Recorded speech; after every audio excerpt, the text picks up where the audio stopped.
The sun was dying over the New Mexico desert, bleeding crimson and gold across the endless expanse of sand and stone.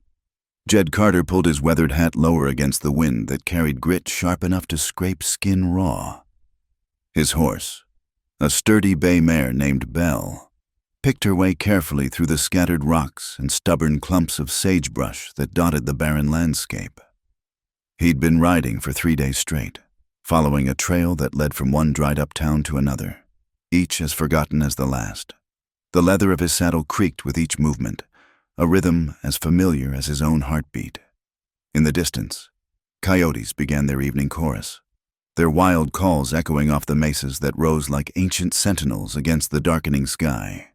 The scent of sun-baked earth and dried grass filled his nostrils, mixed with the ever-present dust that seemed to coat everything in this god-forsaken stretch of territory. Jed had learned long ago to read the desert's moods, the way the wind shifted before a sandstorm, how the temperature dropped when water was near, the particular stillness that preceded danger.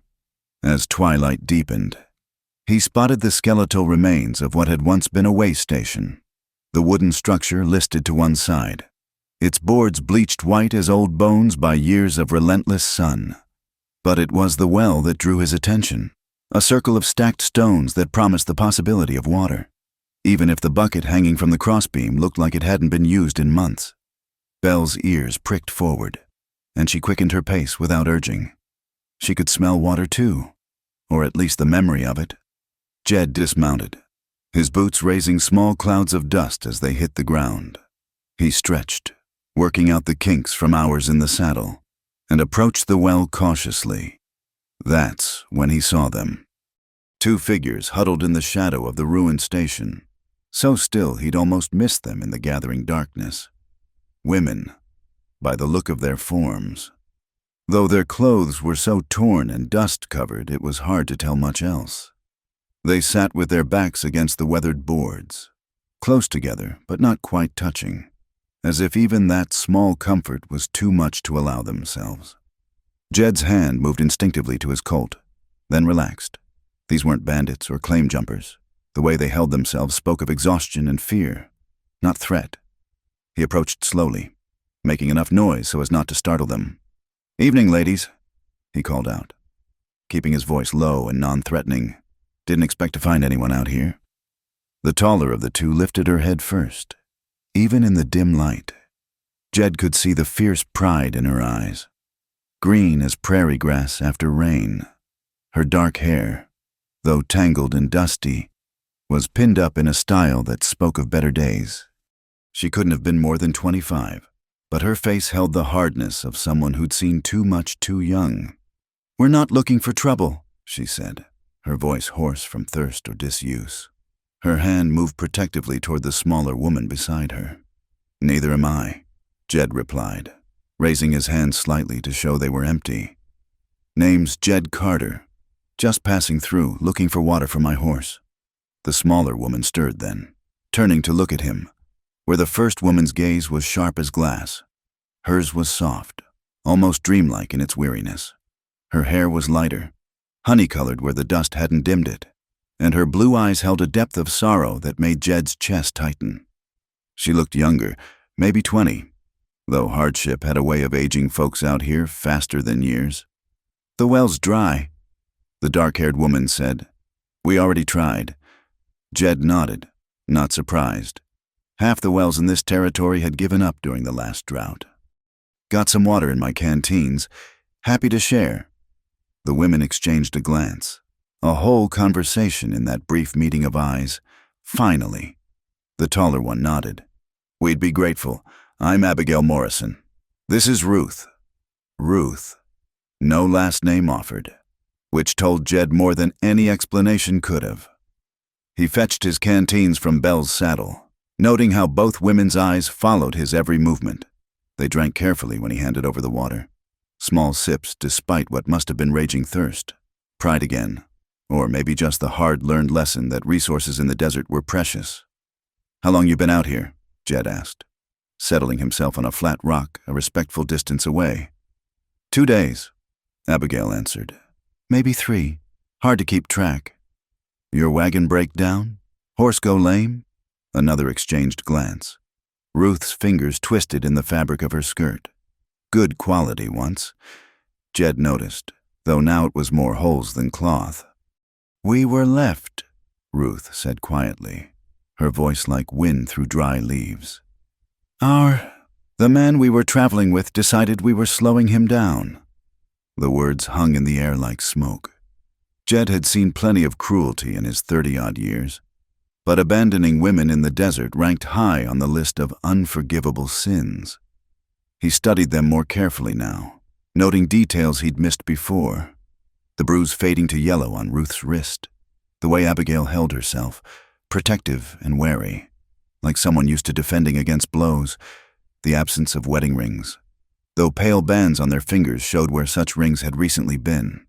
This man, Jed said carefully, he likely to come back for you. Abigail's laugh was bitter as alkali water. Samuel Morrison doesn't go back for anything he's thrown away.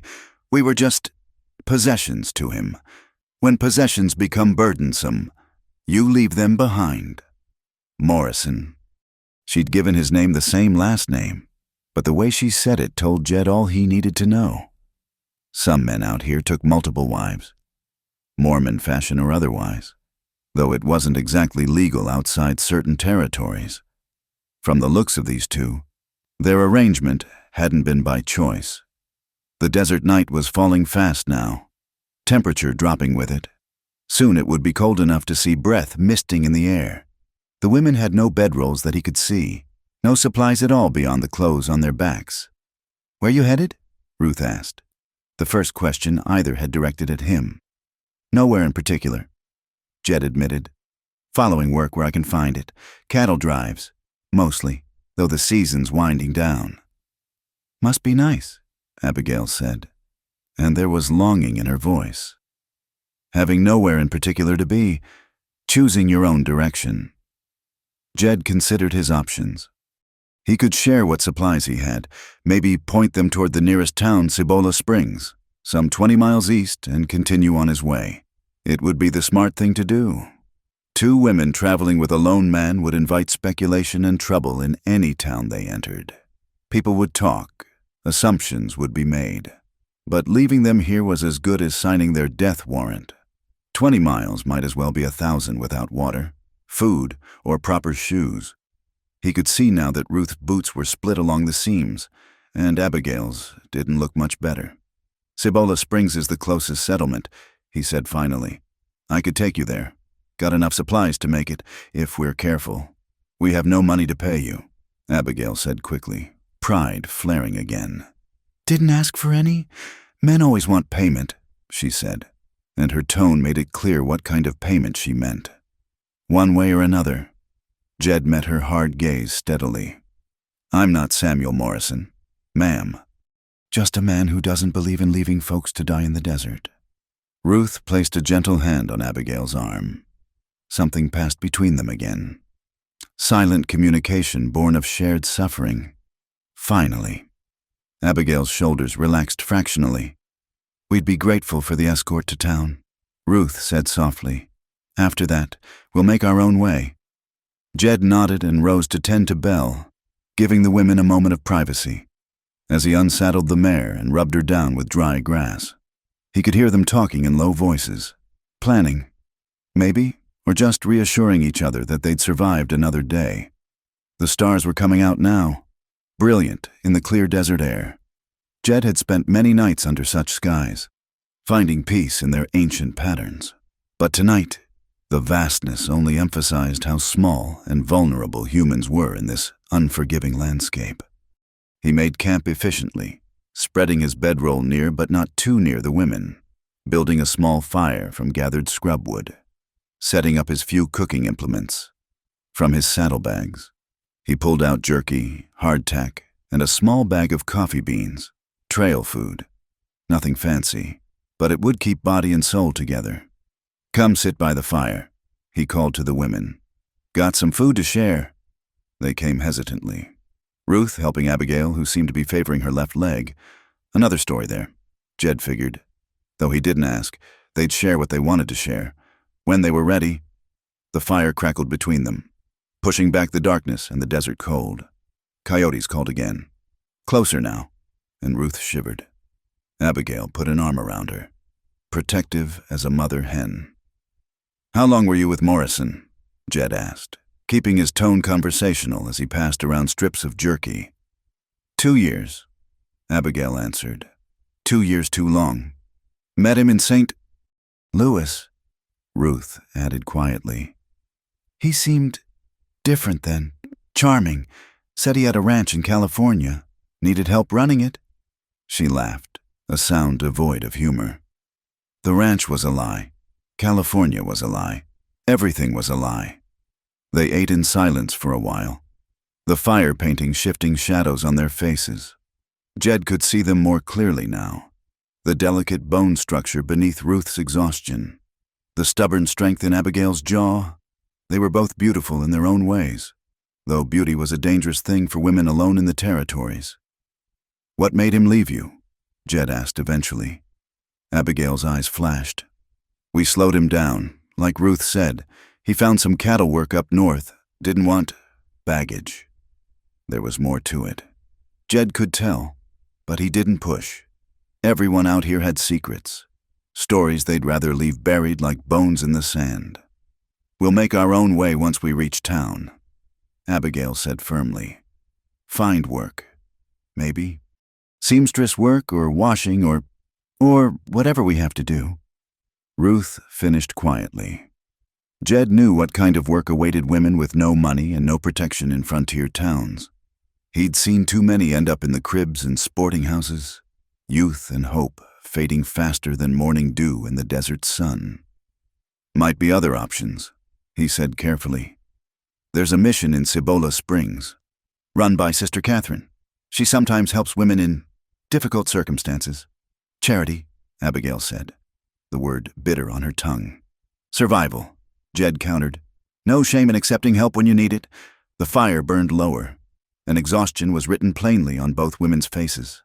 Jed fetched his spare blanket from his pack, the only extra one he had, and handed it to them.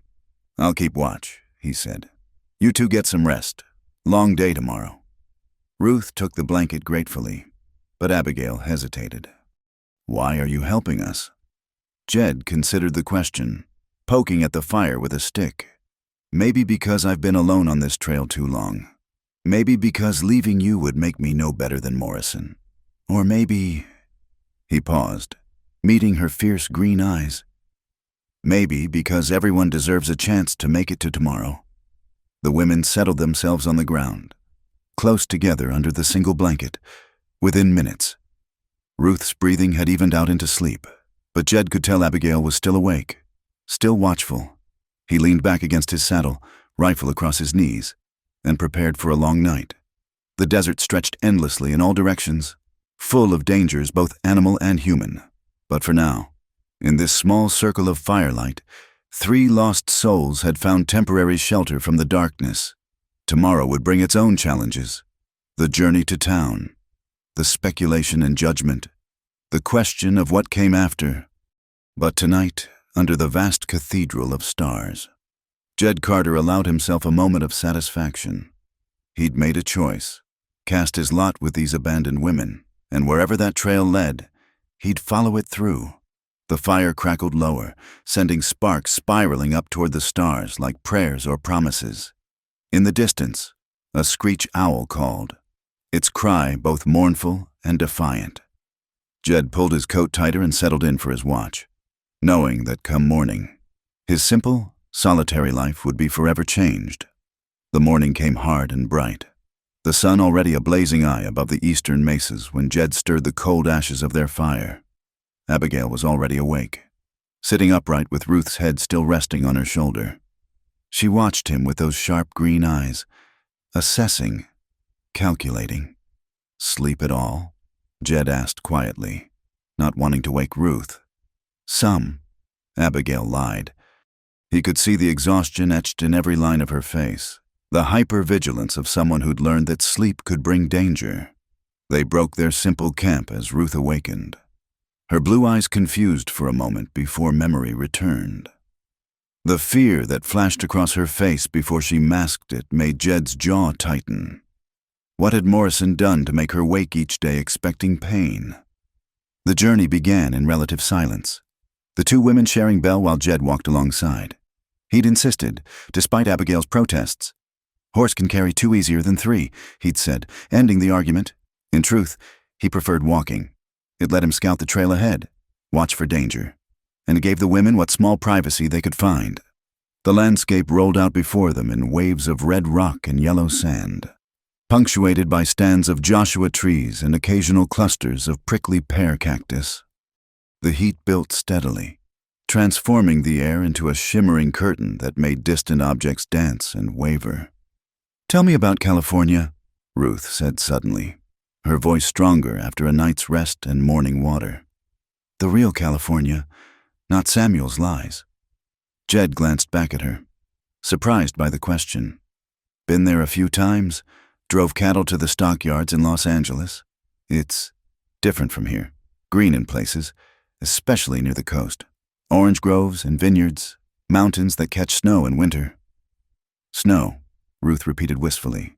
"I haven't seen snow since we left Missouri." "Where in Missouri?" Jed asked, making conversation to pass the miles. "Independence," Abigail answered. "Ruth was working in her father's general store. She paused. "I was between situations." Another story left untold, but Jed was starting to piece together the picture. Two women from different circumstances, brought together by a man who'd promised them something better than what they had. It was an old story out here, repeated in 100 towns across the territories. They stopped at midday in the shade of a massive boulder, the rock's shadow providing blessed relief from the hammering sun. Jed rationed out water carefully. They had enough to reach Cibola Springs, but just barely. The women dismounted, and he noticed how Abigail helped Ruth down, steadying her with practiced care. "Your leg giving you trouble?" he asked Abigail, remembering her limp from the night before. She stiffened. "It's nothing. Old injury." "Samuel," Ruth said quietly, then pressed her lips together as if she'd said too much. Abigail's hand moved unconsciously to her left thigh, and Jed didn't need to hear more. He'd seen enough men who use their fists, or worse, to control those they claimed to love. They ate in the meager shade, hardtack soaked in water to make it palatable, strips of jerky that required careful chewing. Jed noticed how the women ate slowly, making each bite last, another habit born of scarcity. "How did you two meet Morrison?" he asked, curious despite himself. The women exchanged their familiar glance. Then Abigail spoke. "He was hiring for his ranch. Said he needed a cook and housekeeper. The pay he offered was good, too good. Should have known. And I needed work. My father owed him money," Ruth added softly. "Gambling debts. Samuel offered to forgive them if—" She trailed off, plucking at her torn skirt. "If you married him," Jed finished. "If I agreed to his arrangement," Ruth corrected, bitter emphasis on the last word. "Abigail was already there when I arrived. Samuel said we'd be like sisters, helping each other with the household duties." Sisters. Jed had heard of such arrangements, more common than folks cared to admit. Some worked out peacefully enough, but from what he was seeing, Morrison's household had been anything but peaceful. They resumed their journey as the sun began its western descent, the heat still oppressive but losing its killing edge. The trail wound through a series of low hills, the path barely visible except to eyes trained to read the subtle signs of passage. "You know this country well," Abigail observed, watching as he guided them around a wash that looked passable but he knew would be treacherous with loose sand. "Been riding these trails for 10 years, give or take. You learn the landmarks, the water sources, the places to avoid." "Place to avoid?" Ruth asked nervously. "Apache territory to the south, though they've been quiet lately. Comancheros sometimes swing through, trading guns and whiskey. There's a stretch about 5 miles ahead where bandits like to hole up, but they usually don't bother folks who look as poor as us." It was meant as reassurance, but he saw Ruth's hands tighten on the saddle horn. These women had already learned that humans could be the worst predators of all. They climbed a rise, and Jed pointed to a line of green in the distance. That's Coyote Creek. Runs most of the year, even in drought. We'll camp there tonight. Make Cibola Springs by noon tomorrow. The promise of water and rest put new energy in their steps. Even Belle picked up her pace, nostrils flaring as she scented moisture on the wind. But as they descended toward the creek, Jed noticed fresh tracks in the dust. Shod horses, maybe 3 or 4, no more than a day old. He said nothing, not wanting to alarm the women, but his hand drifted to his rifle. Could be anyone, cowboys, travelers like themselves, even a cavalry patrol. But his instincts, honed by years of survival, whispered caution. The creek was a ribbon of brown water running between cottonwoods and willows, their leaves rustling with the evening breeze. It looked like paradise after the barren miles behind them. Ruth actually smiled, an expression that transformed her face, revealing the young woman she might have been in different circumstances. They made camp upstream from where the horses had been watered, Jed choosing a spot with good sight lines and the creek at their backs. The women went to wash while he tended Belle and gathered firewood, giving them privacy for their ablutions. When they returned, both looked refreshed despite their still tattered clothing. Abigail had unpinned her hair to wash it, and it fell in damp waves past her shoulders. Ruth had scrubbed her face clean, revealing a spray of freckles across her nose that made her look even younger. "Feel almost human again," Ruth said, then caught herself. I know what you mean," Jed said gently. Nothing wrong with wanting to feel clean.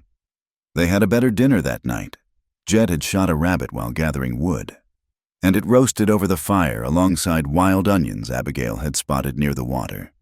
It was the first hot meal the women had had in days, and he pretended not to notice the tears that slipped down Ruth's cheeks as she ate. "You're a good cook," she told Abigail. "Even with so little to work with. Had plenty of practice making something from nothing," Abigail replied. "Samuel didn't believe in wasting money on food for—" She stopped, jaw tightening.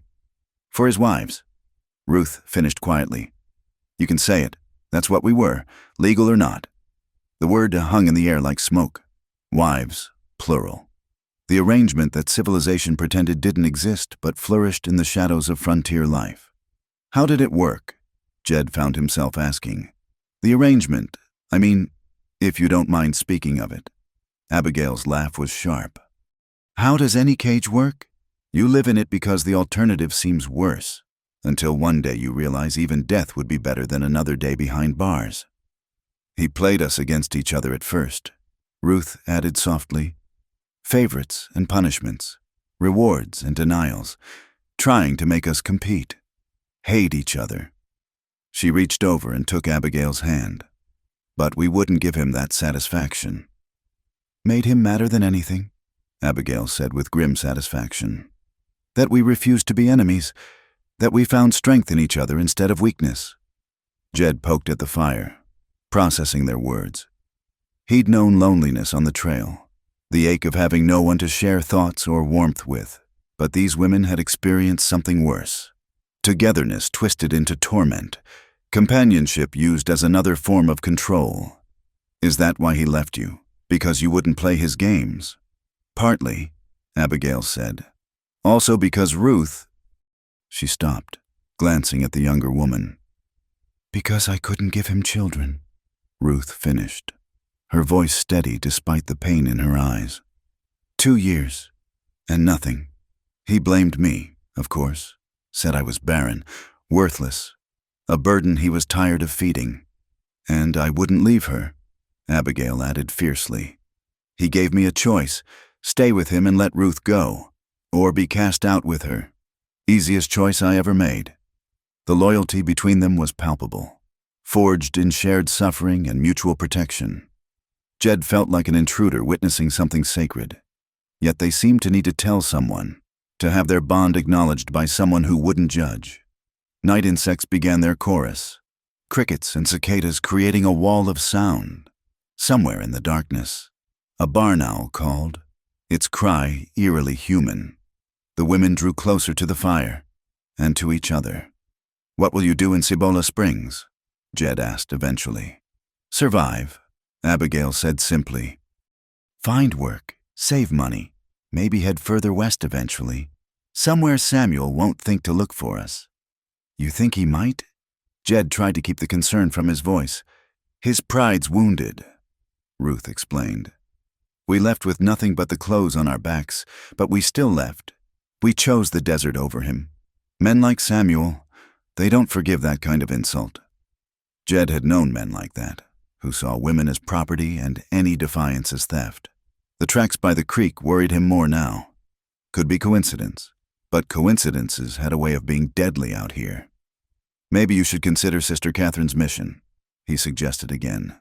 "At least for a while, until you're sure he's moved on. Hidden away with the other fallen women." Abigail's voice was bitter. "Trading one cage for another? Sister Catherine doesn't see it that way." Jed said mildly. "Met her once, delivering supplies. She's tough as boot leather and takes no nonsense from anyone, including the town council. The women who stay there do so by choice, and they leave when they're ready." "You seem to know a lot about it," Ruth observed. Jed shrugged. "Drove cattle for her once. She'd bought a small herd. Wanted to teach the women there how to manage livestock. Said independence meant being able to feed yourself. Town fathers weren't happy, but she faced them down with a shotgun and scripture. Interesting combination."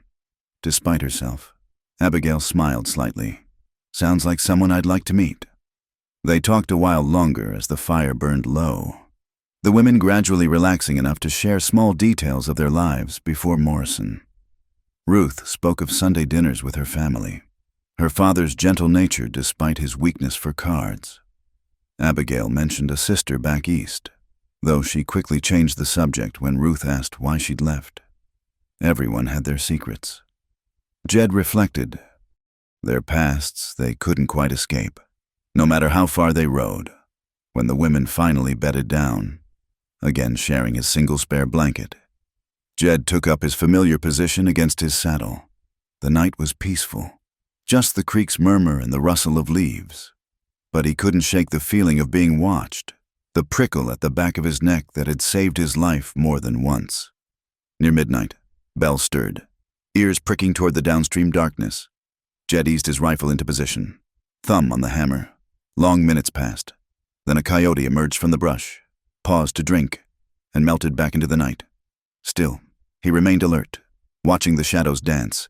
These women had suffered enough. He thought, whatever came next, Morrison's vengeance, the harsh judgment of town gossips, or simply the brutal challenge of survival, they deserved a chance to face it on their own terms. He'd see them safe to Cibola Springs, help them get established if they'd let him. After that, well, he'd been drifting for years. Maybe it was time to stop running from his own ghosts and face whatever came next. The thought surprised him. But looking at these two women who'd found courage in each other, he wondered if maybe strength came not from solitude, but from allowing others to share your burdens. The night wore on, stars wheeling overhead in their ancient patterns. Tomorrow would bring new challenges. But for now, in this small oasis of cottonwoods and cool water, 3 damaged souls had found a moment's peace. It wasn't much, but in the harsh arithmetic of the desert, sometimes a moment was everything. The sandstorm hit them just past noon, when the sun should have been at its highest. Instead, the sky turned yellow-brown, then darker still, as if God had drawn a curtain across the heavens.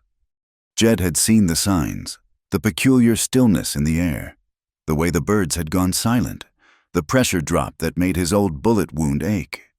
"Storm coming," he'd said tersely, scanning the landscape for shelter. They were in bad country for it. Open flats with nothing but scattered rocks and stunted mesquite for miles. Abigail had stood up in the stirrups, her sharp eyes searching. "There," she pointed northeast. "Those rocks might be a cut between them." She was right. What looked like a solid wall of red stone from a distance revealed a narrow canyon, barely wide enough for Bell to pass through. They made it just as the first wall of sand slammed into them, driven by winds that howled like all the demons of hell let loose. The canyon twisted back into the rock face, widening slightly into a natural shelter. Jed quickly hobbled Bell in the deepest recess, then helped the women fashion a barrier from his canvas tarp and their blankets. Within minutes, The world outside had vanished into a roaring brown chaos. They huddled together in the semi-darkness, bandanas tied over their faces against the dust that found its way through every gap. The wind screamed through the canyon, carrying sand that stung like hornets where it touched exposed skin. Ruth pressed close to Abigail, trembling not from cold but from the storm's fury. "How long will it last?" she asked, her voice muffled by the cloth over her face. "Could be hours," Jed admitted. "Maybe till nightfall. These spring storms are unpredictable." Abigail had gone still and watchful beside them. In the strange twilight created by the storm, her eyes gleamed with something Jed recognized, not fear, but a kind of fierce readiness. She'd learned to find strength in crisis, to become more focused when everything went to hell. "We need water," she said practically. "The sand will dry us out fast." She was already moving, checking their supplies with quick efficiency. There was something different about her in this moment. Jed realized. The defensive wariness had transformed into competent action. This was who she really was beneath the hurt and caution. A woman who took charge when survival was at stake. "Ruth, help me secure this corner," Abigail directed, adjusting their makeshift barrier. "Jed, can you check for any gaps where Belle is? The sand will spook her if it gets too bad." He found himself following her lead without question, impressed by her calm authority. Ruth, too, seemed steadied by having tasks to complete, her trembling easing as she worked alongside Abigail. They settled in to wait out nature's fury. Sitting close in the dimness, the roar of the wind made normal conversation impossible. But gradually, Ruth began to speak, as if the storm's chaos gave her permission to release words she'd been holding back. "My mother died in a storm like this," she said, barely audible above the wind.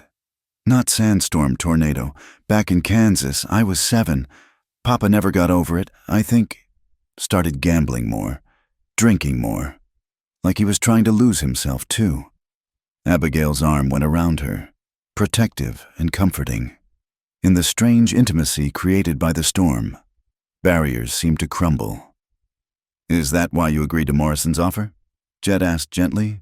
"To save your father?" Ruth nodded against Abigail's shoulder. "Papa was going to lose the store, maybe go to jail. Samuel seemed like salvation, handsome, well-spoken, talking about his ranch and how he needed good women to help him build something fine." Her laugh was bitter. "I was so naive. Thought I was being noble, sacrificing for family." "You were brave," Abigail said fiercely. "You were trying to save someone you loved. That's not naive. That's human." "What about you?" Ruth asked. "You never said why you took his offer." Abigail was quiet for so long Jed thought she wouldn't answer. When she finally spoke, her voice was steady but distant, as if she was looking at her past from very far away. "My husband died, my real husband. Got kicked by a horse he was breaking. Left me with debts and no family to turn to. I tried to make it on my own, sewing, taking in washing, even dealt cards in a saloon for a while. But a woman alone. Men see you as either prey or property. When Samuel offered honest work and good pay, I grabbed it like a lifeline." "How long before you knew what he really wanted?" Ruth asked. "First night," Abigail said flatly. "He made it clear I'd be sharing more than housekeeping duties. But I'd already spent his advance money on supplies, burned my bridges in town by leaving my position. I told myself it wouldn't be so bad. I'd been married before, knew what men expected. I could endure, until I arrived," Ruth said softly.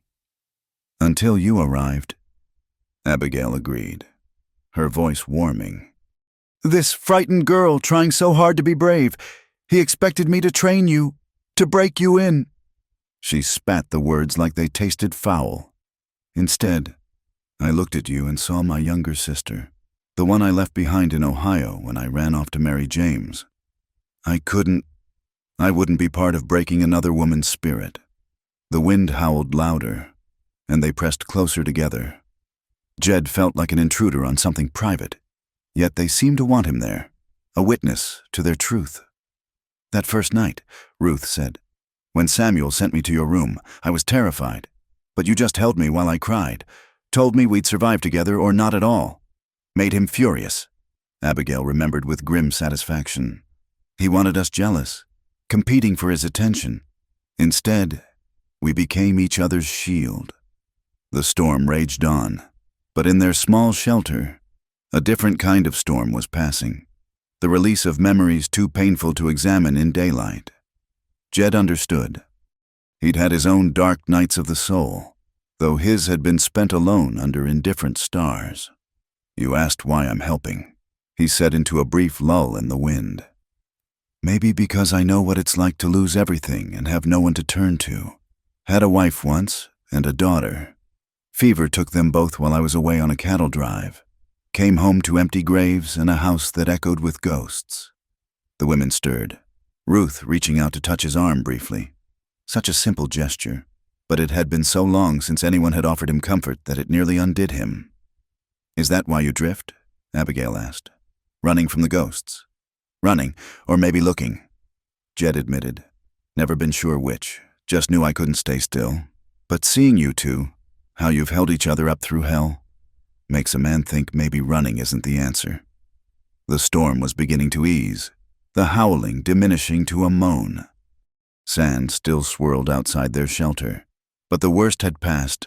They'd survived another trial, and somehow the shared danger had forged another link in the chain binding them together. "I need to check the horses," Abigail announced. All business again now that action was possible. She squeezed through the gap in their barrier, disappearing into the dusty haze. "She does that," Ruth said softly. "Takes care of everyone else to avoid thinking about herself." She studied Jed with those deep blue eyes. "You do it too, don't you? Focus on others so you don't have to face your own pain." Before he could respond, Abigail's voice came urgently from outside. "Jed, you need to see this." He scrambled out to find her staring at tracks in the freshly deposited sand. Horse tracks, multiple sets, heading into the canyon before the storm hit. His blood ran cold. "They're fresh," Abigail said quietly. "Maybe an hour before the storm. They came this way and didn't come out." Which meant whoever made those tracks was deeper in the canyon, possibly trapped by the storm just as they were. Jed checked his Colt, then his rifle. Could be innocent travelers, but his instincts screamed otherwise. "Stay with Ruth," he told Abigail. "Keep your eyes open. I'm going to scout ahead." "Like hell," Abigail said flatly. "You go alone and get jumped. We're all dead. I'm coming with you." "Ruth can shoot," Ruth interrupted, appearing beside them. "Papa taught me. I'm not helpless." Looking at their determined faces, Jed realized arguing was pointless. These women had survived Morrison in the desert. They wouldn't cower now. "All right," he said, "but we do this smart. Abigail, you're with me. Ruth, you stay here with Belle and our supplies. Anyone comes who isn't us, you fire a warning shot and barricade yourself in the deepest part of the shelter." Ruth nodded, accepting the old Navy Colt he handed her. Her hands were steady as she checked the loads, and he revised his opinion of her again. Beneath the gentleness was steel, forged in hardship. Jed and Abigail moved deeper into the canyon, hugging the walls, pausing to listen despite the wind that still gusted sand around them. The tracks led around a bend, and there they found them. 3 horses hobbled in a wider section of the canyon, and beyond them, the men who'd ridden them. 2 were typical border trash, unshaven, dirty, armed with pistols and knives. But the third made Abigail suck in a sharp breath. He was better dressed, with cold gray eyes and prematurely silver hair that gave him a distinguished air at odds with the cruelty written in the lines of his face. "Morrison's foreman," Abigail breathed. "Luke Garrett, if he's here." She didn't need to finish. If Garrett was here, he was looking for them on Morrison's orders. The storm had driven him to shelter in the same canyon, bad luck or fate. It didn't matter now. They eased back around the bend, Jed's mind racing. 3 armed men against him and 2 women. The canyon was a trap now. Only one way out, and that would mean passing the men. But waiting wasn't an option either. Once the storm fully cleared, Garrett would explore further. Find them, eventually. "We need to move fast," he told Abigail as they returned to Ruth. "Pack light, only what we can carry. We're going to try to slip past them while the dust is still thick." The women worked quickly, gathering only the most essential supplies. Belle was reluctant to move back into the wind, but Abigail spoke soothingly to her, leading her with gentle authority. They made it halfway. Then one of Garrett's horses whinnied, and Belle answered before Jed could stop her. Shouts echoed off the canyon walls, followed by the sound of running feet. "Go!" Jed shouted, slapping Belle's rump. "Ride, both of you!" But Abigail had already swung Ruth up onto the horse and turned to face the threat, the Navy Colt steady in her hand. "I don't run," she said simply. Then Garrett's men came around the bend, and there was no more time for arguments. The canyon exploded with gunfire, the reports deafening in the confined space. Jed's first shot took one of the outlaws in the shoulder, spinning him back. Abigail's Colt boomed, and the second man clutched his leg, cursing. But Garrett was smarter, using cover, working his way along the far wall. His voice rang out, cold and amused. Well, Morrison's wayward wives. He'll pay extra for you alive, but dead works too if you make it necessary." More shots, rock chips flying. Ruth had taken position behind a boulder. The old rifle Jed had given her barking defiance. She might have been taught to shoot at targets, but she was learning fast that shooting at men was different. The battle was brief, but vicious. When the gun smoke cleared, one of Garrett's men was dead, the other moaning over his shattered knee. Garrett himself was nowhere to be seen, fled back into the canyon depths or circling around. Jed couldn't tell. "We need to go," he said urgently. "Now, while we can." This time, no one argued. They mounted up, Ruth and Abigail on Belle, Jed on one of the outlaws' horses, and burst from the canyon into the dying sandstorm. The world was still hazy brown, visibility limited, but that worked in their favor now. They rode hard, pushing the horses as much as they dared, putting distance between them and whatever vengeance Garrett might be planning. The women rode like they were born to it, bent low over Belle's neck, moving as one with the horse. Only when full dark came did they stop, finding shelter in a grove of cottonwoods. No fire tonight, they couldn't risk the light. They sat close together in the darkness, sharing water and what food they could eat cold. "He'll keep coming," Abigail said quietly. "Garrett doesn't give up. Morrison chose him because he's relentless." "Then we'll be ready." Jed replied, "We've got a lead now. And Cibola Springs has law. Not much law, but some." "You think a sheriff will stand up to Morrison's money?" Ruth asked. "Maybe not, but Sister Catherine might, and the town might think twice about letting armed men drag women from a mission." It was thin hope, but hope nonetheless. They'd survived the storm. Survived Garrett's first attempt. Maybe that was enough for now. As the others settled into exhausted sleep, Jed kept watch, his thoughts troubled. These women were no longer just refugees he was helping, somewhere between the storm and the gunfight. They'd become something more. Partners, companions, perhaps even friends. And that scared him more than any number of armed men. Because caring meant vulnerability, meant having something to lose again. But looking at Abigail's fierce courage and Ruth's quiet strength, he knew it was already too late. Their fates were bound together now, for better or worse. The night wind whispered through the cottonwood leaves, and somewhere in the distance, a coyote howled. Tomorrow would bring new dangers. But tonight, they were alive, together, and still free. In the harsh mathematics of the frontier, that counted as victory. Cibola Springs appeared before them like a mirage made real, a cluster of adobe buildings and wooden structures huddled around a dusty main street. Church bells were ringing the noon hour as they rode in. 3 trail-worn figures on exhausted horses, carrying the desert's dust in every crease of clothing and line of face. The town's reaction was immediate and predictable. Conversation stopped mid-sentence. Women pulled their children closer.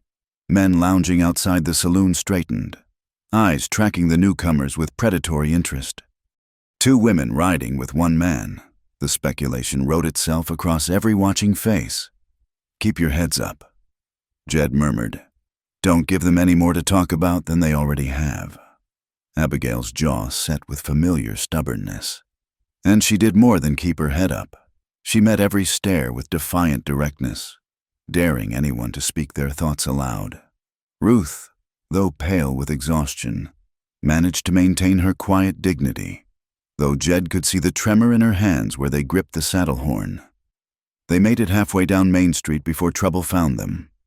3 men stepped out from the Silver Dollar Saloon, blocking their path. The one in front was young, maybe 25, with the kind of good looks that went bad quickly in frontier towns. Too much whiskey, too many fights, too much easy cruelty. Well, he drawled, thumbs hooked in his gun belt. What have we here? Looks like someone's been collecting strays out in the desert. His companions laughed, the sound ugly in the noon heat. Behind them, more men emerged from doorways, drawn by the promise of entertainment. Step aside, Jed said quietly, hand resting on his thigh near his holster. We've got no quarrel with you.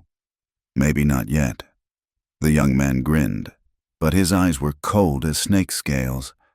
But I'm curious about your arrangement. These ladies yours, Cowboy, both of them.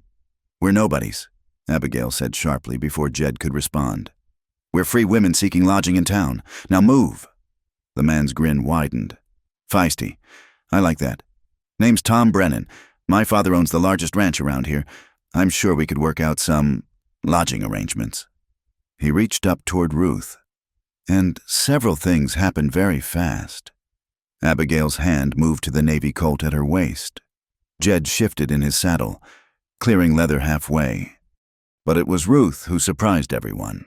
She slashed down with the riding crop they'd taken from Garrett's horse, catching Brennan across the face hard enough to draw blood. Don't touch me, she said, her voice low but carrying clearly in the sudden silence. Never again. Brennan's hand went to his cheek, came away bloody. His face darkened with rage. You little Tom! The voice cracked like a whip from across the street. A woman stood there, tall and raw-boned, wearing a nun's habit modified for the frontier shorter skirt, practical boots, and a pistol belt visible beneath her rosary. These people are under my protection. You'll step aside. Now, Sister Catherine, Brennan said, trying to recover his swagger. These women ain't your concern. They're human beings deserving of respect, Sister Catherine finished. Which is more than I can say for you at this moment. Your father will hear about this. Move along. For a moment, violence trembled in the air. Then Brennan spat in the dust and jerked his head at his companions. This ain't over, he told Jed. Man who can't control his women ain't much of a man. They sauntered off, but Jed could feel hostile eyes following them from every doorway. Sister Catherine approached, her weathered face stern but not unkind. You'd be Jed Carter, she said. It wasn't a question. Heard you might be heading this way with some folks in need. News travels fast, Jed observed. Faster than sandstorms, apparently, she replied dryly, noting their dust-caked appearance. Come, the mission's this way.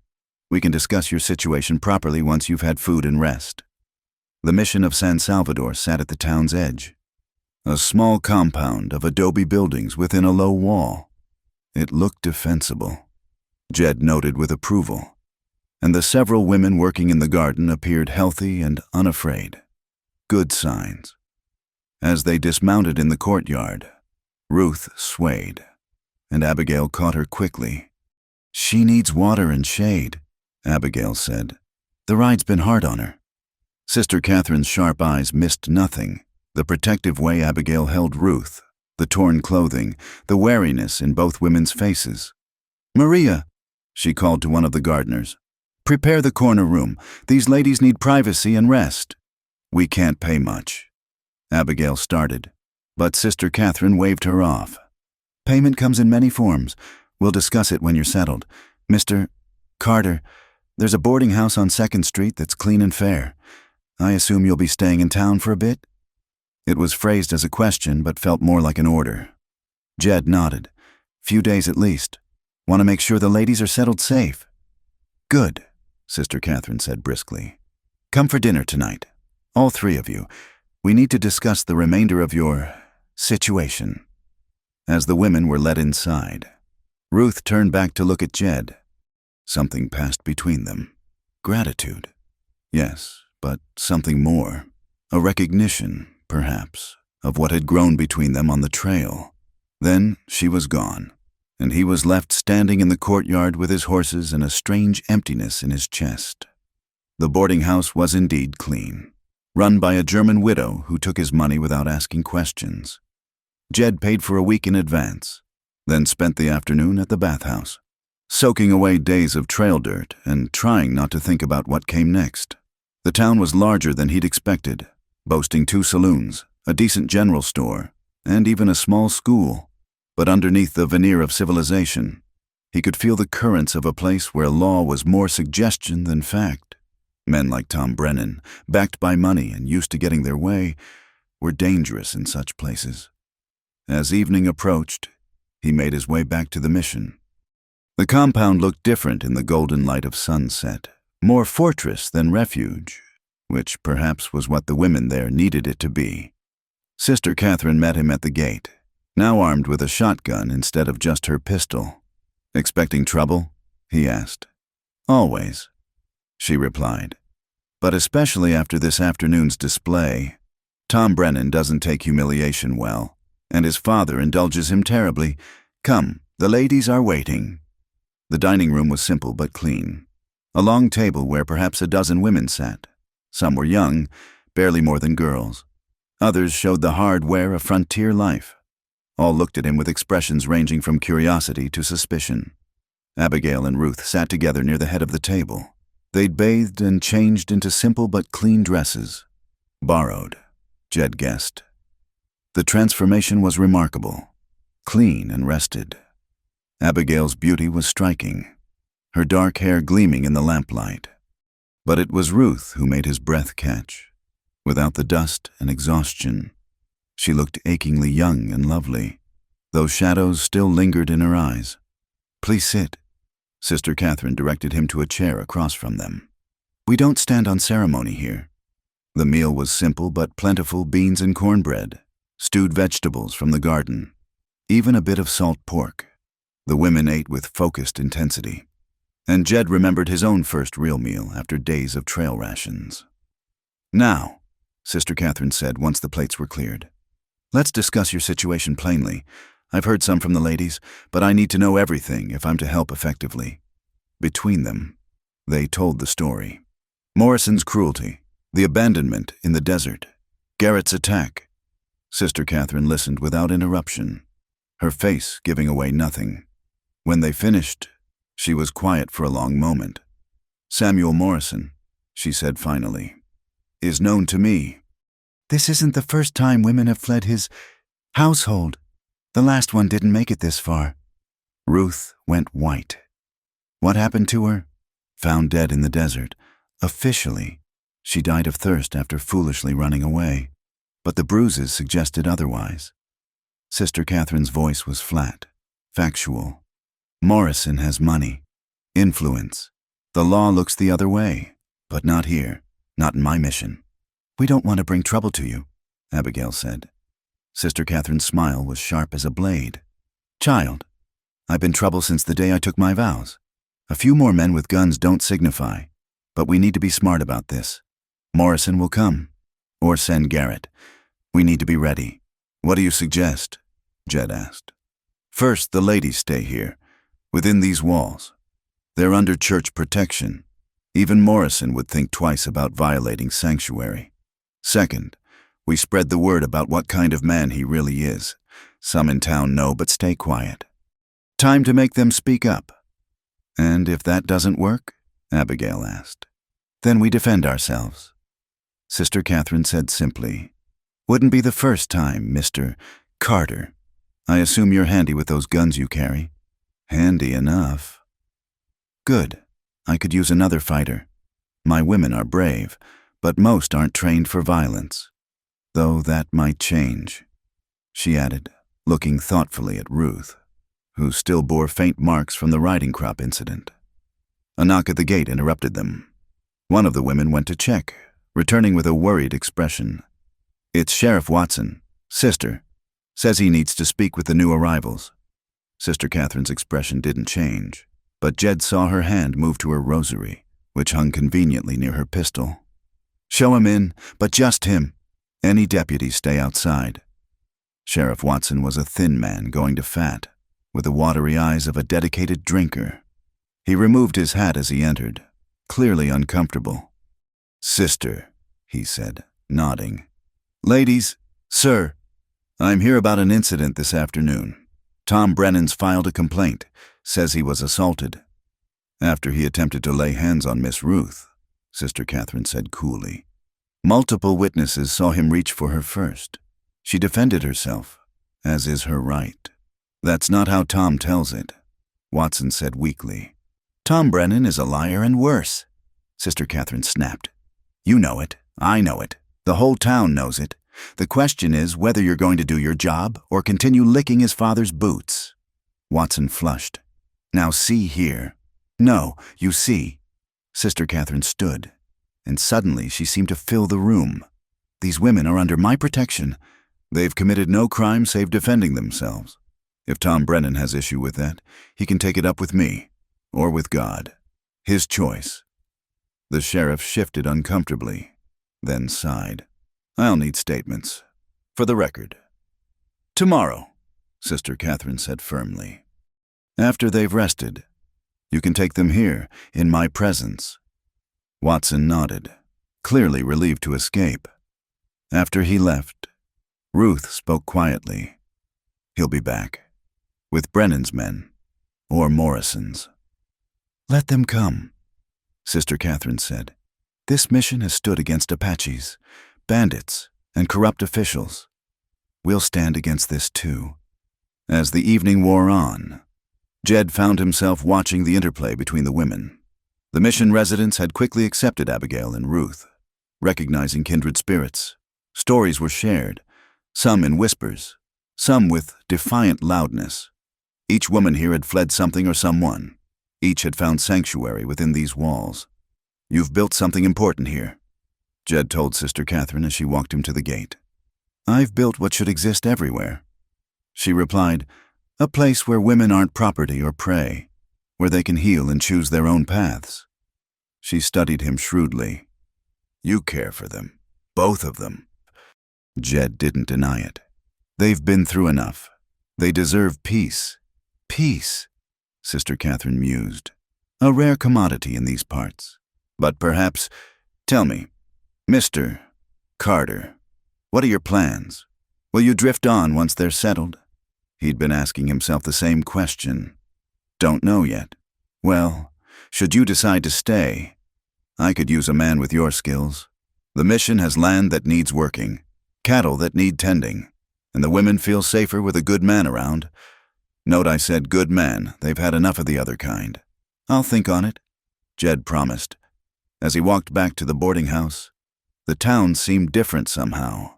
The saloon lights were garish rather than inviting, the laughter harsh rather than welcoming. He'd been drifting for so long, never allowing himself to connect, to care.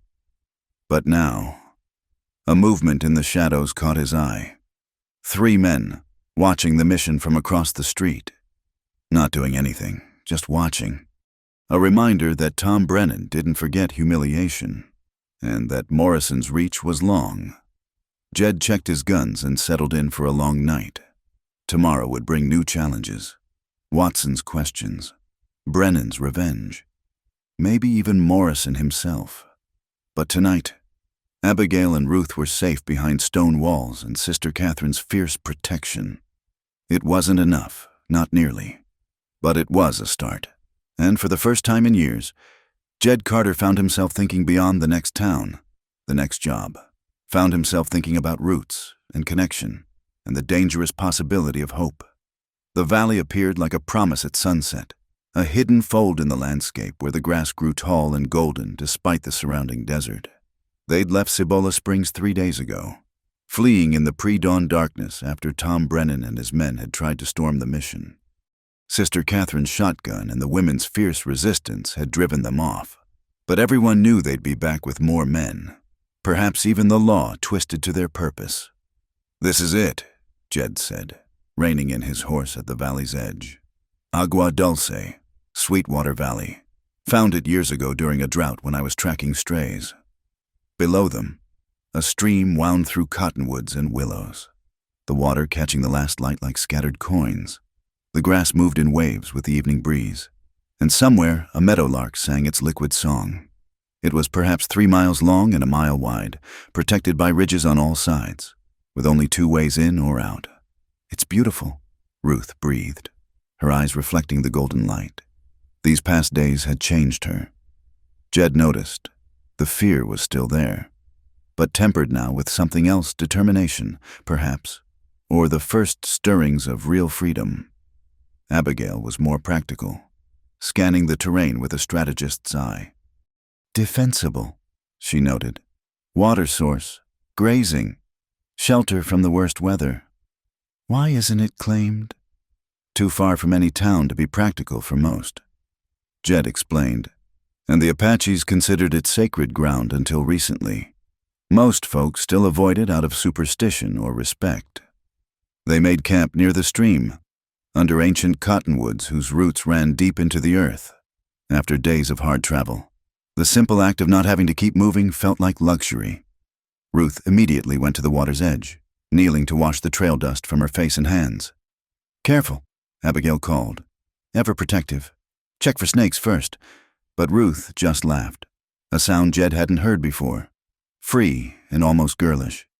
"After everything we've survived, Abby, I refuse to fear snakes." As darkness fell and they sat around their small fire, the conversation turned to dreams. It started with Ruth, emboldened by the wine of freedom and the valley's peace. "I used to dream about having a garden," she said softly, gazing into the flames. "Not just vegetables, but flowers too.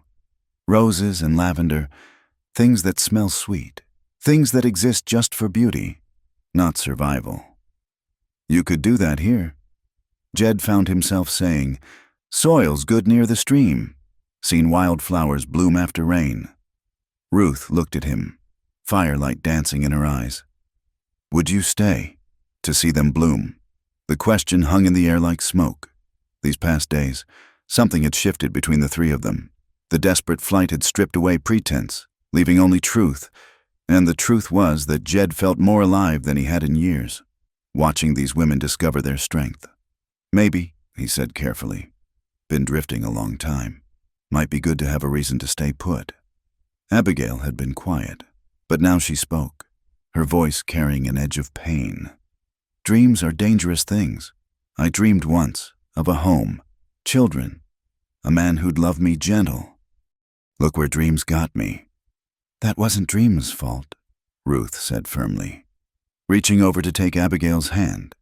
"That was Samuel's evil, twisting good things into weapons." She paused, then added quietly, "I dream of being free to love who I choose, to not be property or prize or burden." The words settled over them like a blessing or a challenge. Jed felt his heart tighten, remembering his wife's laugh, his daughter's small hand in his. He'd shut himself off from such feelings, thinking it safer to feel nothing than to risk that pain again. "What do you dream of, Jed?" Ruth asked, and her use of his bare name without Mr. Carter felt intimate as a touch. He considered the question, gazing up at stars beginning to emerge in the darkening sky. "Used to dream of my family coming back. Fool's dream. Now." He looked at both women, seeing how the firelight softened their faces, revealed the hope beginning to bloom despite everything. "Now I dream of not being alone, of having something worth protecting again." Abigail made a sound. Might have been a sob, might have been a laugh. "We're a fine trio, aren't we? Broken people hiding in a valley, dreaming of gardens and freedom and belonging." "Nothing broken about you," Jed said firmly. "Bent, maybe. Scarred, certainly. But not broken. Broken things don't survive what you've survived." They were sitting closer now, drawn by the fire's warmth and something more. Ruth between them, as had become their pattern, the bridge between Abigail's fierce protection and Jed's careful distance. In town, Ruth said suddenly, people looked at us like we were shameful, like surviving made us less somehow. But here, she gestured at the vast darkness beyond their fire. Here we could be anything. We could be new. Is that what you want? Abigail asked. To stay here, try to build something? Ruth turned to look at her, then at Jed. In the firelight, tears tracked down her cheeks, but she was smiling. I want to try. She paused, gathering courage. I want to not be afraid anymore. I want to plant gardens and raise horses and wake up each morning choosing my own day. And I want... Her voice dropped to barely above a whisper. I want to do it with both of you, if you'll have me. The silence stretched, full of possibility and fear. Jed felt his chest tight with emotions he'd thought long dead. These women had started as strangers needing help. Somewhere on the trail, they'd become necessary to him, their courage and care for each other showing him what he'd been missing in his solitary wandering. The world won't understand, Abigail said carefully.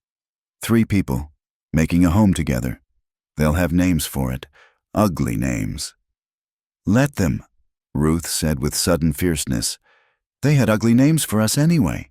At least this would be our choice, our truth. Abigail looked at Jed. You understand what she's suggesting? The complications. He met her green eyes steadily. I understand. Question is, what do you want, Abigail? You've spent so long protecting others, making sure everyone else survives.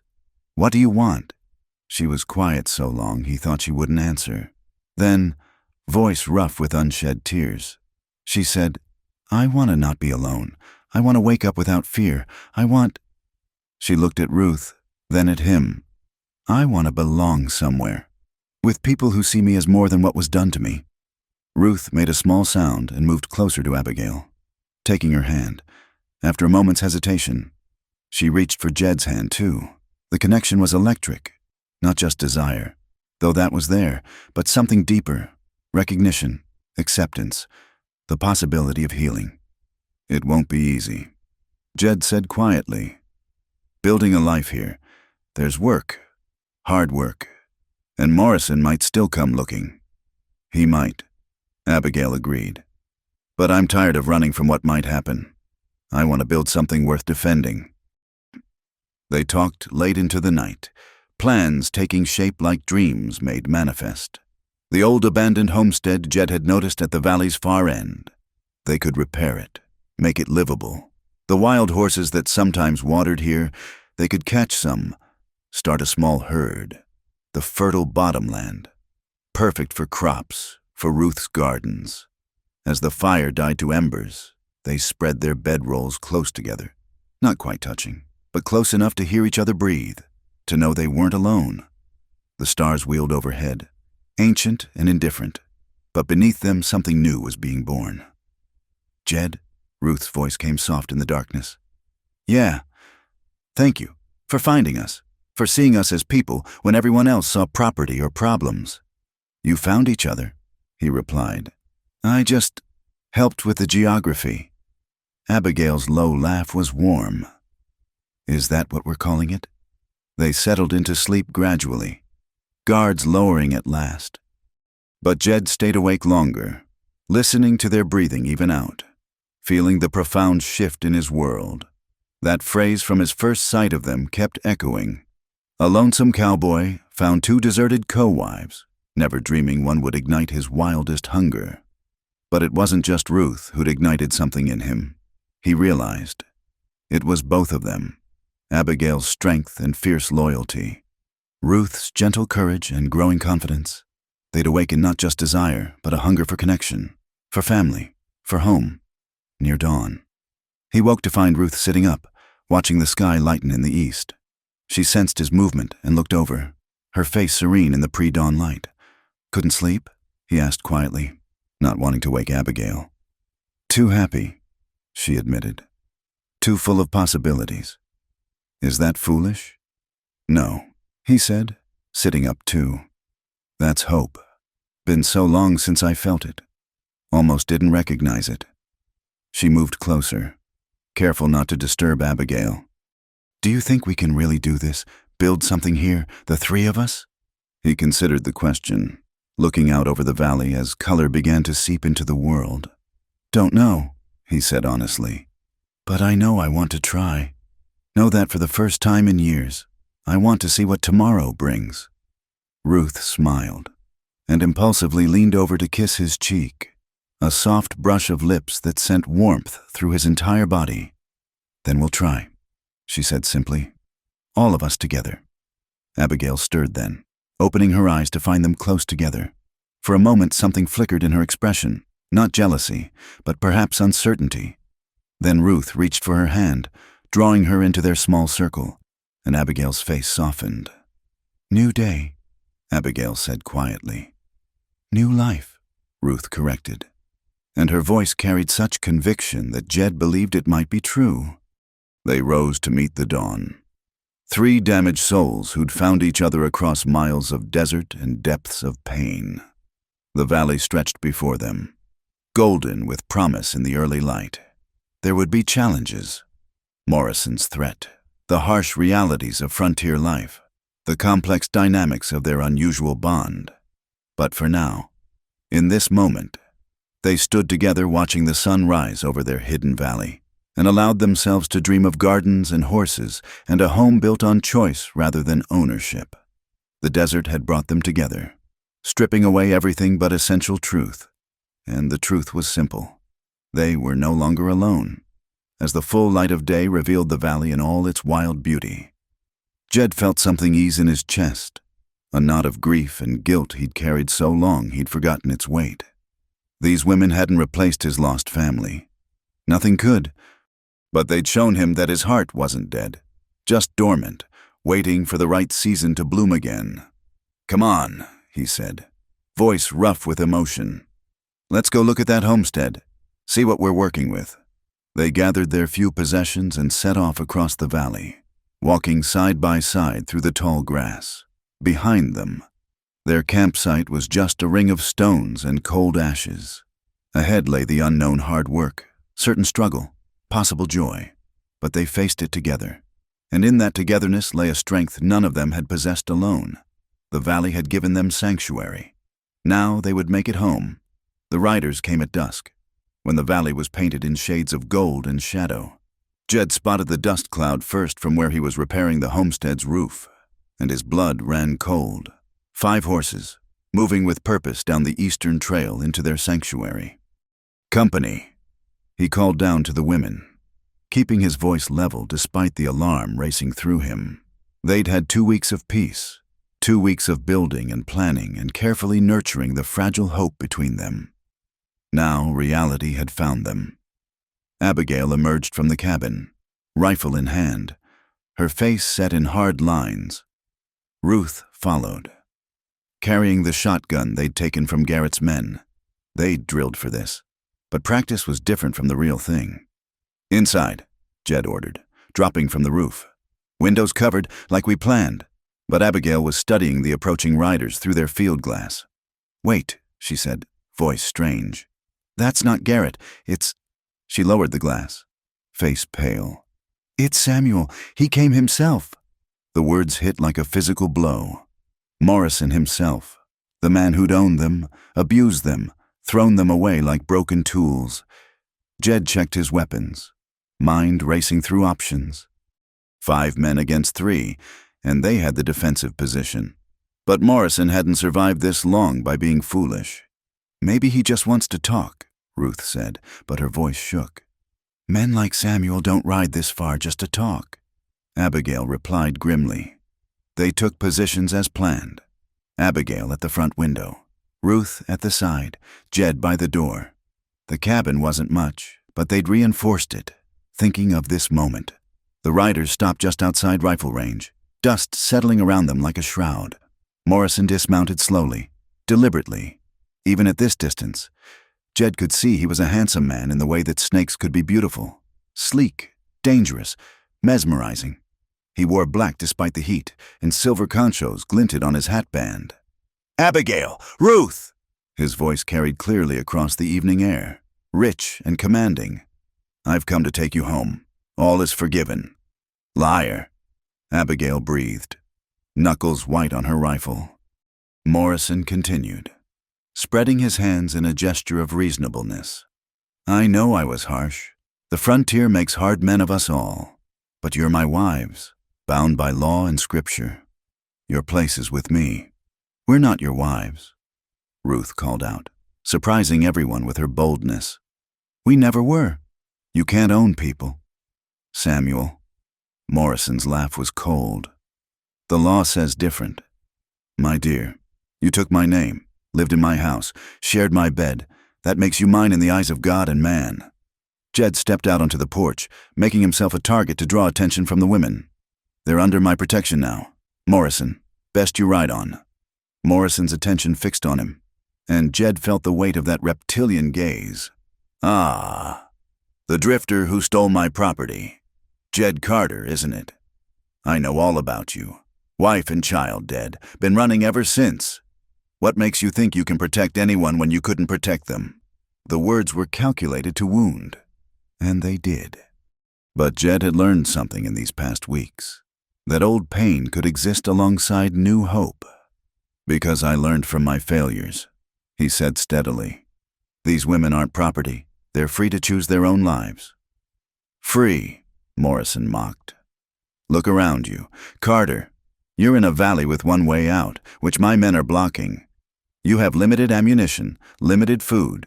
I have resources, time, and the law on my side. How free are any of you really?"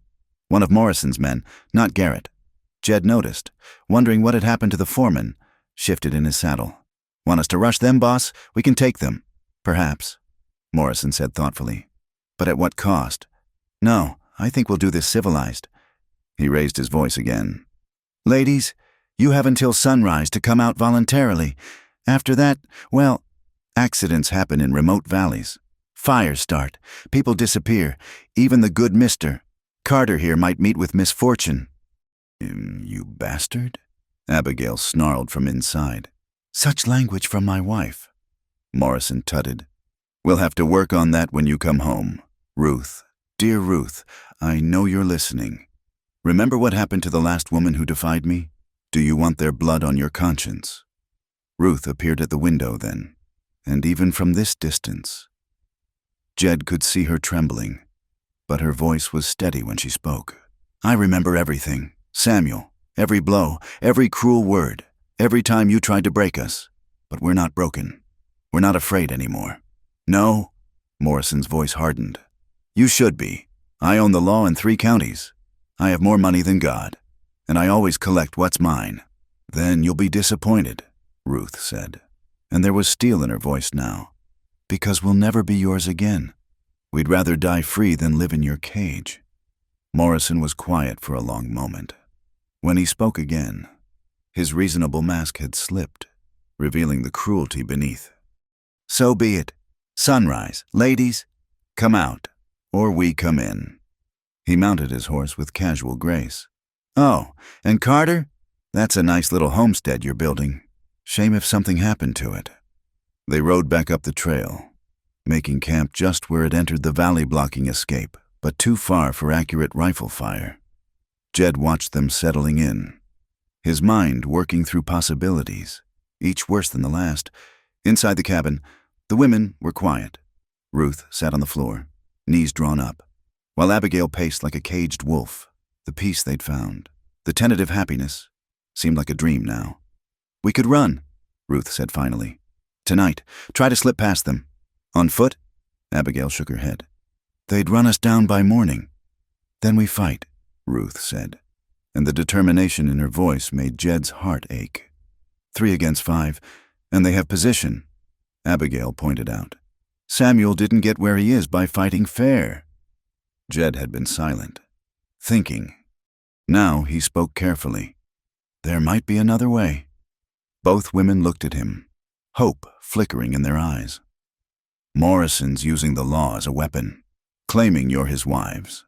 But what if you weren't?" Abigail frowned. "We were never legally married. It was just his word, his control." Exactly, Jed said. But what if you were legally married? To someone else? The silence stretched as understanding dawned. Ruth's eyes widened, while Abigail's expression became unreadable. You're suggesting, Ruth began. I'm suggesting we use the law against him, Jed said. A woman can't have two husbands. If you're married to me, legally and properly, his claim disappears. Both of us? Abigail's voice was carefully neutral. It's not unheard of out here. Justice of the Peace in Cibola Springs. Judge Martinez. He's performed such ceremonies before. Practical arrangements for inheritance. Protection. He owes Sister Catherine favors. A marriage of convenience, Ruth said slowly. For legal protection. Jed met their eyes steadily. If that's what you want it to be, or, Abigail prompted when he didn't continue. Or it could be real, he said quietly. What we've been building here. The three of us. It's not conventional, but neither is anything about our situation. I care for both of you. Not the same way, but equally, deeply. Ruth made a small sound, reaching for Abigail's hand. The older woman gripped it tightly, her shield of control cracking. You do that? Abigail asked. Bind yourself to us? Take on our troubles as your own? Already have. Jed said simply. The paper would just make it official. Samuel will contest it. Abigail warned. He'll claim prior ownership. Let him try. Judge Martinez is one of the few honest men in the territory, and with Sister Catherine backing us. Jed shrugged. It's a chance. They debated through the night, voices low, aware of the enemy camped at their doorstep. The legal marriage would protect them, but it was more than that. It was acknowledgement of what had grown between them. Unusual, perhaps scandalous to some, but real nonetheless. I want it, Ruth said finally, firmly. Not just for protection, because it's true. What I feel for both of you. I don't have words for it, but I know I don't want to live without it. Abigail was quiet longer, a lifetime of hurt making her cautious. Finally, she looked at Jed. You lost a family. We're not replacing them. I know, Jed said. You're not meant to. You're something new, something I didn't know I needed until I found it. And us? Abigail gestured between herself and Ruth. What we have together? You won't try to come between that. Never, Jed said firmly. What you two survived together, the bond you forged, that's sacred. I'm not looking to own or divide, just to belong, if you'll have me. Abigail crossed to him then, studying his face in the lamplight. Whatever she saw there must have satisfied her, because she nodded slowly. All right, but we do this as equals, all three of us. No one owns anyone. Agreed, Jed said. Ruth rose, joining them. In the lamplight, her face was radiant despite the danger pressing close. Then we need to get to town. Tonight. How? Abigail asked. They're watching the trail. Jed smiled then, the expression sharp. There's another way out, narrow canyon to the west. Have to go on foot, lead the horses. It comes out near Sister Catherine's mission. You didn't mention this before, Abigail accused. Wanted to keep something in reserve. Learned that from watching you two. Always have another card to play. They prepared quickly, quietly. Only essentials. Water, ammunition, the few precious belongings they'd accumulated. The rest would have to wait.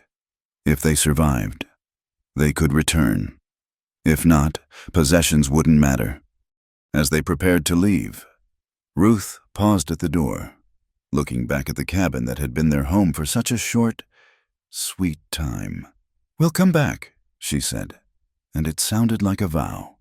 We'll come back, Abigail echoed, shouldering her rifle. They slipped out the back as clouds covered the moon. 3 shadows moving through darker shadows. Behind them, Morrison's campfire flickered like a fallen star.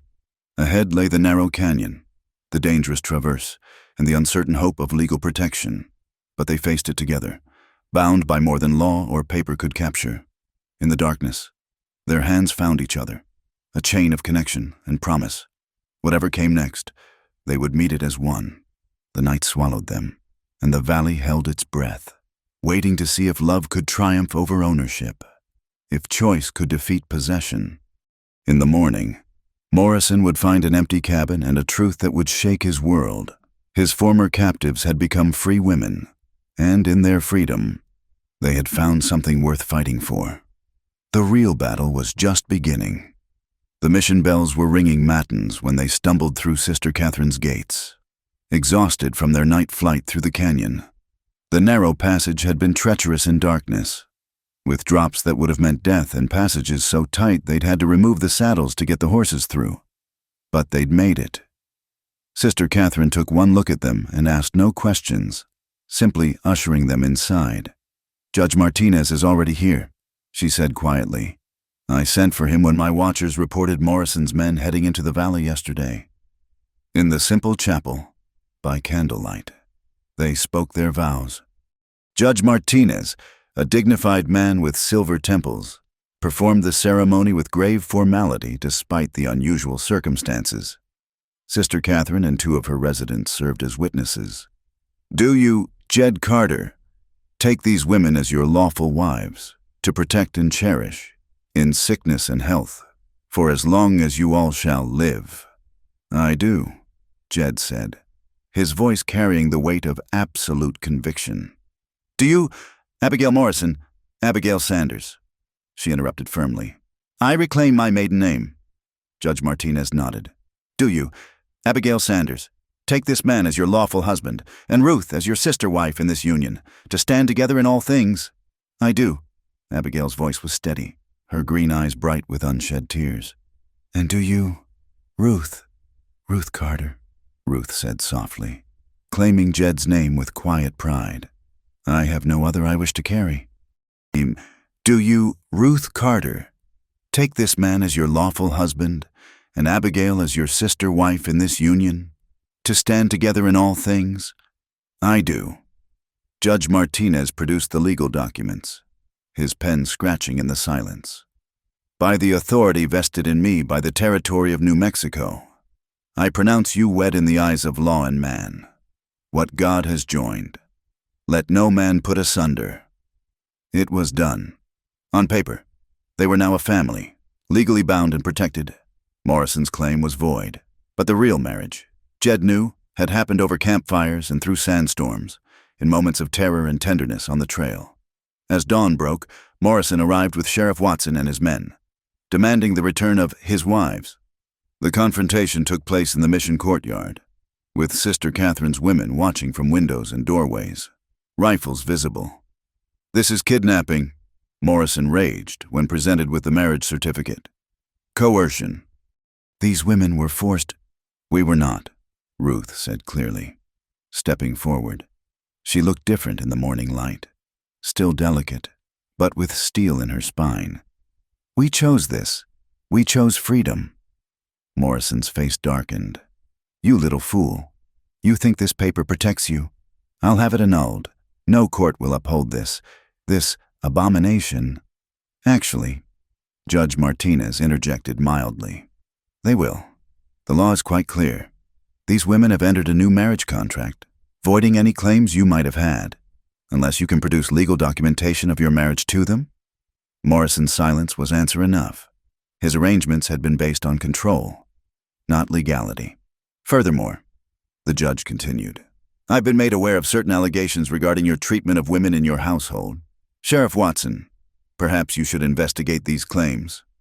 Watson shifted uncomfortably.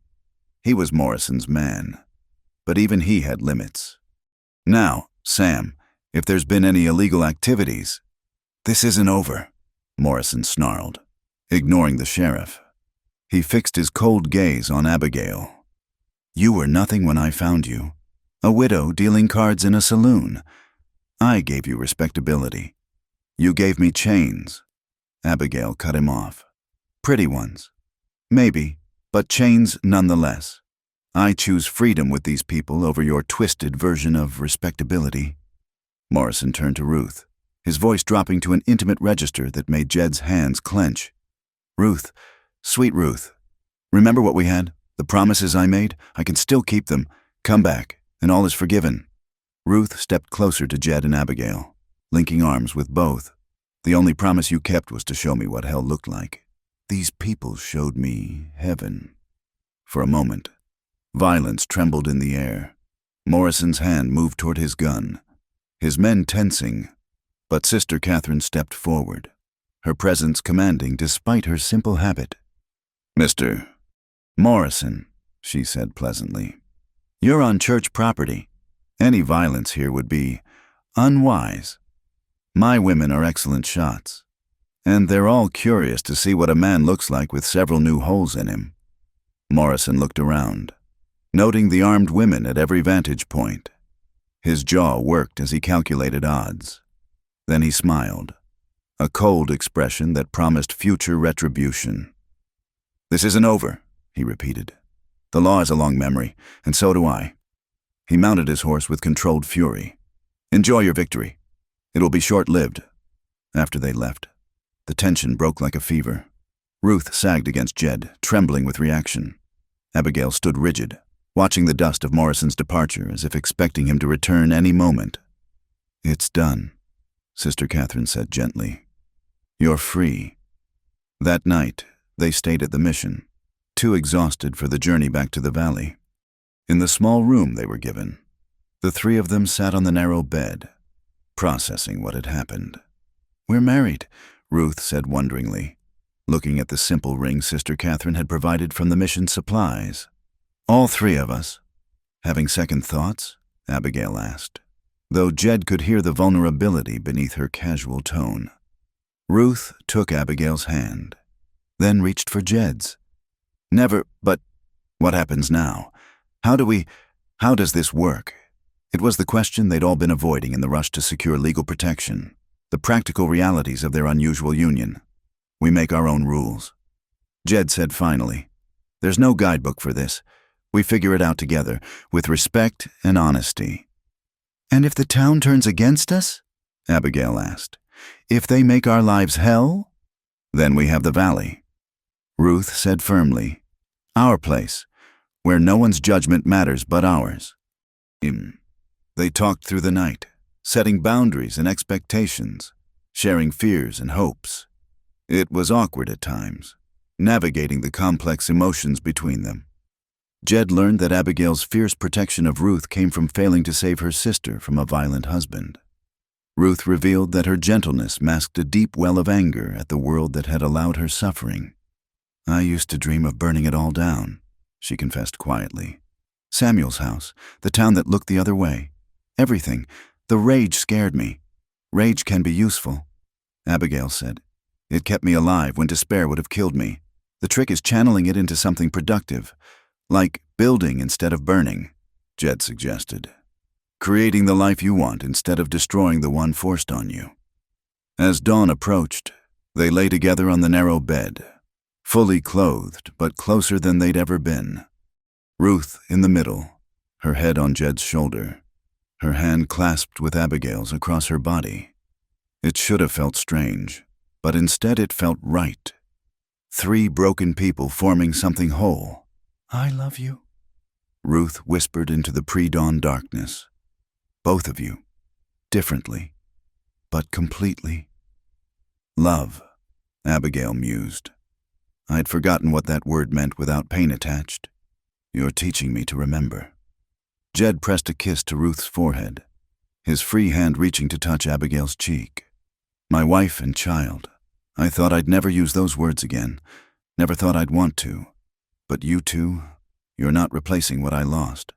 You're showing me I can still grow new things in ground I thought was barren." They returned to the valley to find the homestead ransacked but not burned. Morrison's petty revenge. Working together, they repaired the damage and improved on what had been. Ruth planted her garden, coaxing life from the desert soil. Abigail proved to have a gift with horses, gentling the wild ones they caught with patience Jed wouldn't have suspected she possessed. The nights were for talking, for the slow exploration of intimacy in its many forms. Some nights, exhaustion claimed them, and they slept in a tangle of limbs, drawing comfort from simple presence. Other nights, passion flared, Sometimes between Jed and Ruth while Abigail kept watch. Sometimes Abigail and Ruth rediscovering the connection that had sustained them through Morrison's hell while Jed gave them privacy. And sometimes, carefully, all three together, learning the complex dance of shared love. The world would call this sinful, Ruth said one night, tracing patterns on Jed's chest while Abigail braided her hair. The world called us sinful for surviving. Abigail replied, for refusing to break. I've stopped caring what the world thinks. What matters, Jed added, is what we call it, and I call it family. The seasons turned. Ruth's garden bloomed in a riot of color and fragrance. Their horse herd grew. They added rooms to the homestead, planning for the future with quiet hope. Town visits were tense. People whispered. Some refused their business. But Sister Catherine's support and Judge Martinez's legal backing kept the worst at bay. Morrison made good on his threats, trying legal challenges and economic pressure. But they endured, their unusual bond proving stronger than his attacks. When he sent men to intimidate them, they found 3 excellent shots in defensible terrain. When he tried to turn merchants against them, Sister Catherine's network provided alternatives. One evening, as they sat watching sunset paint the valley gold, Ruth said quietly, I'm pregnant. The words hung in the air like a blessing. Abigail reached for her immediately, joy and concern warring on her face. Are you sure? How do you feel? We need to get you to a doctor. I'm sure. Ruth laughed, tears streaming. And I feel wonderful, scared, but wonderful. Jed felt his throat close with emotion. A child. New life in this place they'd built from pain and hope. That's miraculous. Whose is it? Abigail asked practically, then shook her head. No, doesn't matter. It's ours. All of ours. Ruth took both their hands, placing them on her still flat stomach. Our child, growing in the garden we made together. That night, as Ruth slept between them, Jed and Abigail talked quietly over her. You know this changes things, Abigail said. A child makes us more vulnerable. Morrison might do many things. Jed interrupted gently. But we can't live in fear of him forever. This child is hope. Abigail, proof that life goes on, that we can create beauty from ashes. Abigail was quiet for a long moment. I never thought I'd have this. A family, a real home. Sometimes I wake up afraid it's a dream. Then we'll keep reminding each other it's real. Jed promised. Every day, in small ways and large, we'll build something so solid that no force on earth can tear it down. She smiled then, a rare, full smile that transformed her face. You're a romantic. Jed Carter. Maybe. He agreed. But I'm also a realist. And the reality is, we've already survived the worst. Whatever comes next, we face it together. Ruth stirred between them, murmuring in her sleep. They each placed a protective hand on her, a silent vow to guard this precious life and the new one growing within. Outside, coyotes sang to the stars, and the valley held them in its ancient embrace. They'd found each other across miles of desert and depths of pain. They'd chosen love over law, freedom over safety, an unconventional family over societal approval. It hadn't been easy, and it wouldn't get easier. But as Jed lay there in the darkness, feeling the breathing of his wives, the reality of his strange and wonderful family, he knew with bone-deep certainty that every hard mile had been worth it. Tomorrow would bring its challenges, but tonight they were together, they were free, and they were home. In the end, that was everything.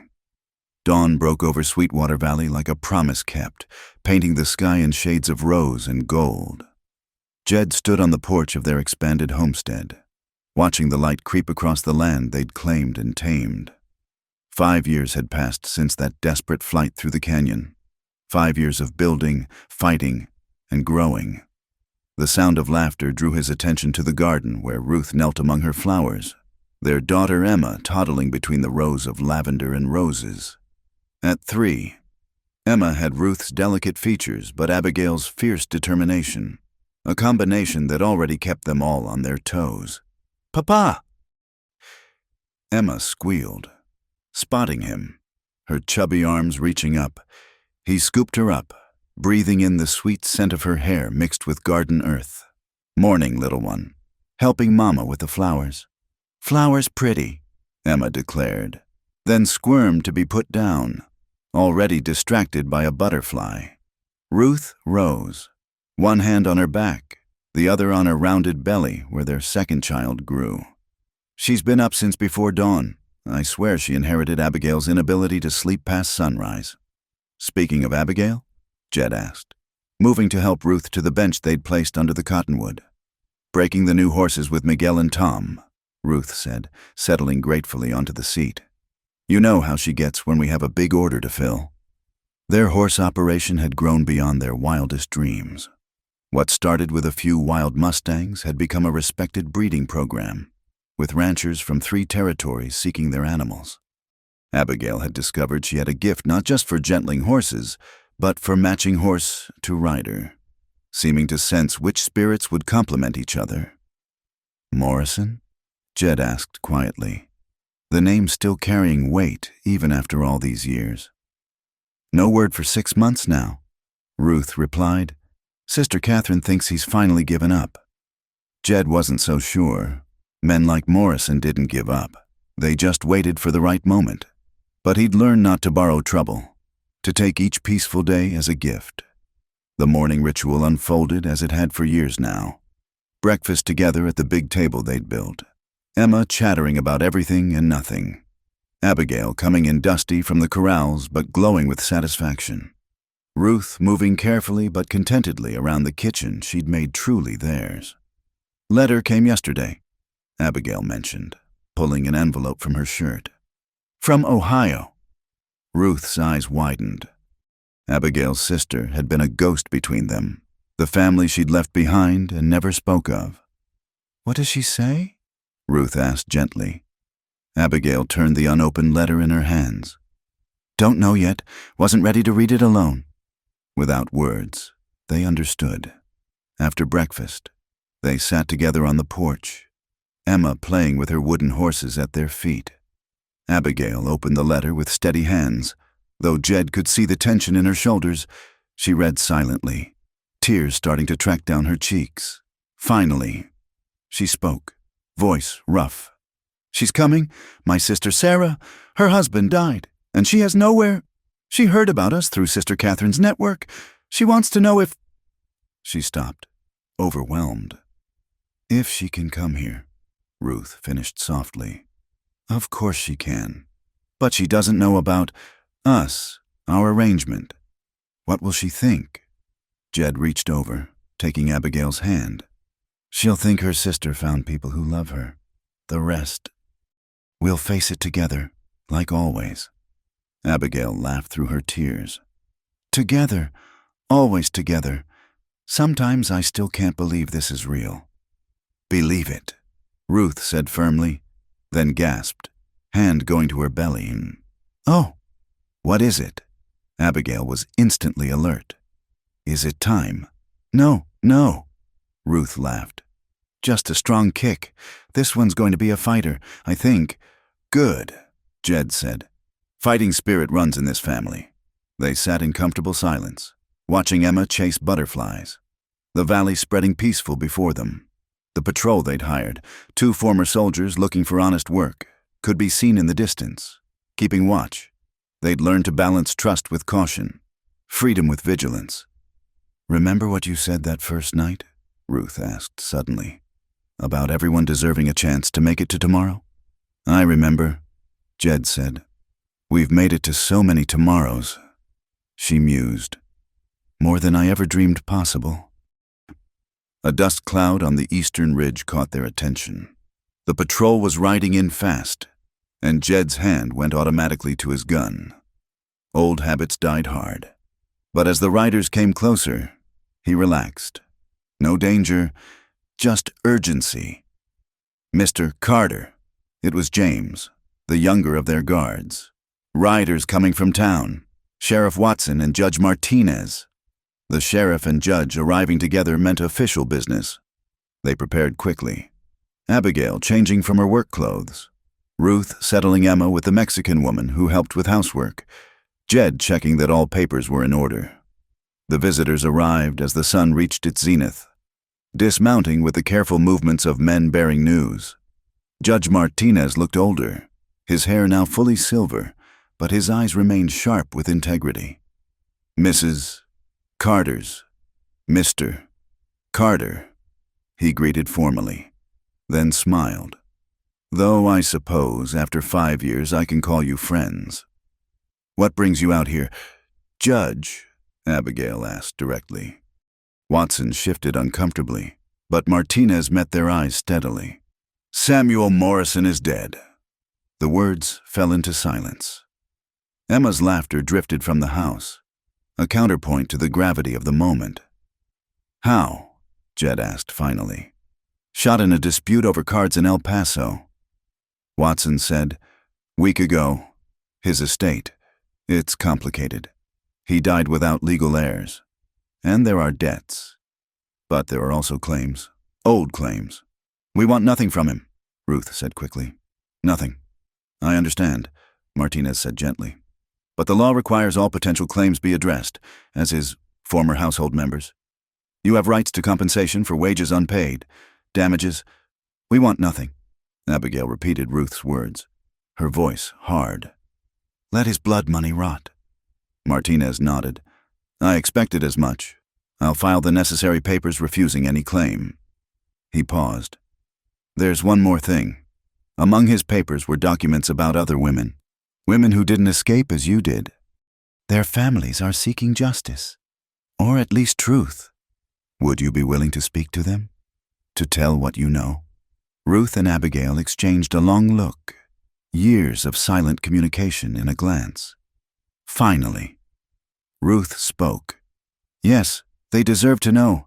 Their daughters, sisters, they deserve to have their stories told. We'll come to town next week, Abigail added. Together.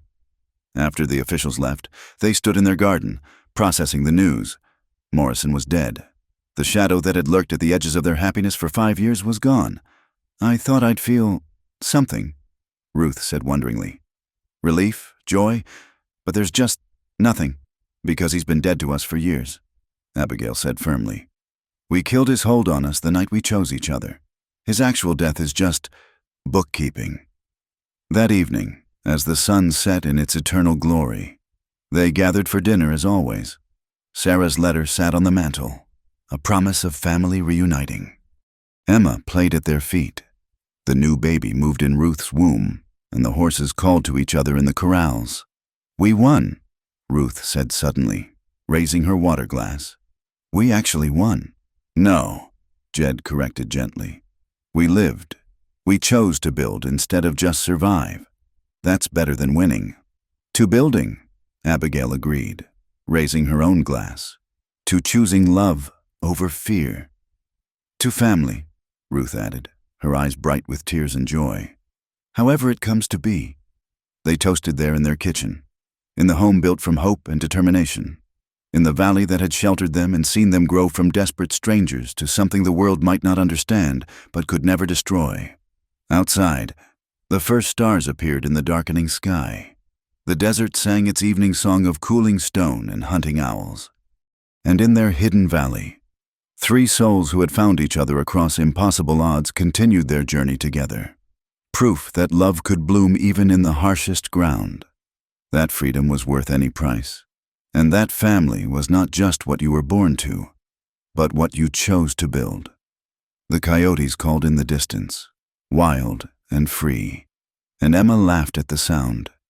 Fearless as only a child raised in love could be. Tomorrow would bring new challenges, new joys, new stories. But tonight, they were complete.